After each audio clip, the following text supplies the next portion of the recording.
बहुत समय पहले पहाड़ों के बीच बसा एक छोटा सा गांव सुखपुरी हुआ करता था। यह गांव अपनी प्राकृतिक सुंदरता के लिए प्रसिद्ध था, लेकिन इसके पास ही स्थित एक प्राचीन और रहस्यमय मंदिर ने इसे और भी अद्भुत बना दिया था। इस मंदिर को लोग जादुई मंदिर के नाम से पुकारते थे। गांव के लोग मानते थे कि इस मंदिर में अद्भुत शक्तियां हैं। कहा जाता था कि जो भी इस मंदिर में सच्चे मन से प्रार्थना करता है उसकी हर इच्छा पूरी होती है। लेकिन एक शर्त थी, जो भी इस मंदिर में जाए उसे कभी लालच नहीं करना चाहिए। मंदिर के पुजारी बाबा वसुदेव लगभग 50 वर्षों से इस मंदिर की देखभाल कर रहे थे।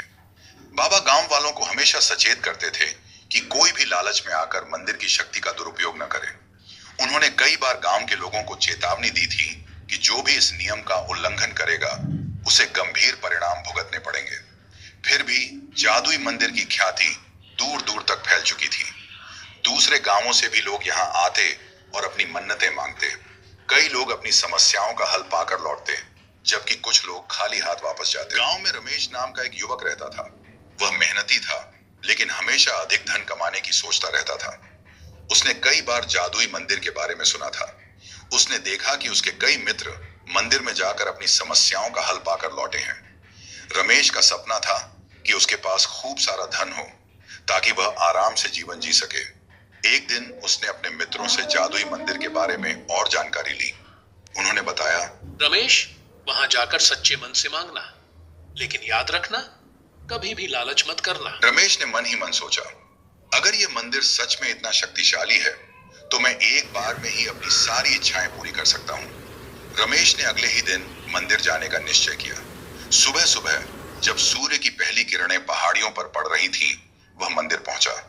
मंदिर के द्वार पर पहुंचते ही उसे एक अद्भुत शांति का अनुभव हुआ। मंदिर की दीवारों पर सुंदर नक्काशी थी और अंदर शिवलिंग स्थापित था। रमेश ने शिवलिंग के सामने बैठकर प्रार्थना की, हे महादेव, मुझे इतना धन दो कि मेरे जीवन में कभी कोई कमी न हो। प्रार्थना करते ही उसे ऐसा लगा जैसे किसी ने उसकी प्रार्थना सुन ली हो। घर लौटते ही रमेश को पता चला कि उसे व्यापार में बड़ा लाभ हुआ है।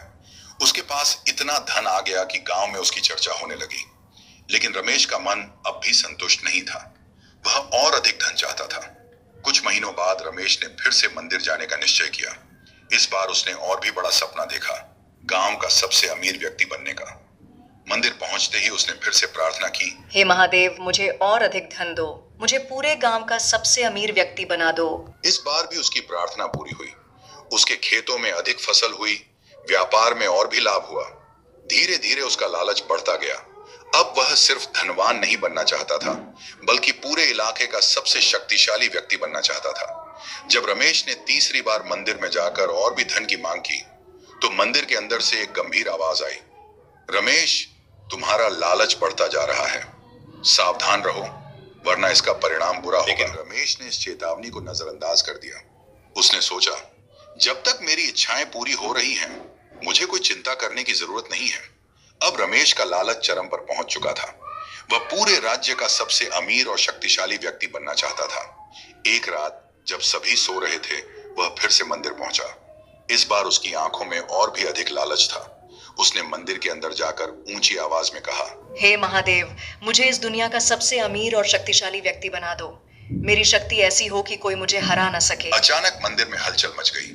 तेज हवाएं चलने लगी, घंटियां जोर जोर से बजने लगी और एक गूंजती हुई आवाज आई, रमेश, तेरा लालच तुझे विनाश की ओर ले जा रहा है।